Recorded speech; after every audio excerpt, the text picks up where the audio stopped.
Sinampahan na ng patong-patong na reklamo ang isang suspect sa carnapping na nahuli matapos ibenta ang kinarnap na sasakyan sa mismong biktima niya. Tinutugis na rin po ang mga kasabwat ng suspect. Balitang hatid ni Julio Segovia.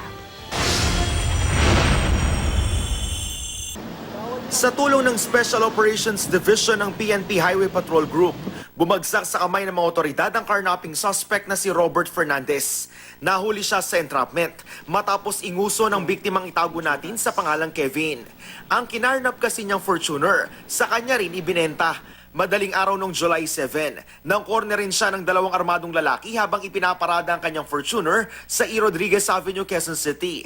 Hinablot din ang dala niyang bag. Pag inang baril sa dibdib ko, lang, kinapkapan ako sa kinuha yung susi. Okay. Sumakay yung isa, pag-start, sumunod na rin yung isa.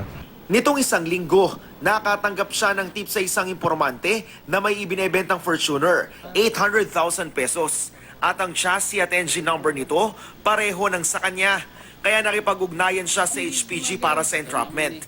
Bukod sa kinarnap na puting Toyota Fortuner, may narecover ding baril sa suspect na si Robert Fernandez. Nakuhanan din daw ng suspect na sasakyan ng isang pulis, isang araw lang matapos tangayin ang Fortuner ni Kevin. Kwento ng pulis, nagpaparada rin daw siya noong July 1 sa Sampaloc, Maynila naman. Nang cornerin din ng suspect at dalawang iba pang kasama. Sa isang VIP pa naman na pinagseserbisyohan ng pulis, ang Land Cruiser na kinarnap. Pagka hawak ng isa sa liig ko, pinaikot ako, doon ko nakita ngayon itong kasama nila na matangkad na naka-t-shirt ang puti. Yun lang ho ang aninag ko ang mukha. Kinuha yung baril ko, tinaling kamay ko, lahat wallet. Tinangay rin daw ng mga carnapper ang service firearm ng pulis, pati ng M16 rifle ng kanyang amo. Tumangging humarap sa kamera at magbigay ng pahayag ang suspect na si Fernandez. Nasampahan na siya ng patong-patong na reklamo, kabilang ang paglabag sa illegal possession of firearm and ammunitions, anti-carnapping law, anti-fencing law, at falsification of documents. Tuloy naman ang manhunt sa mga kasabwat ng naarestong suspect. Julio Segovia, GMA News.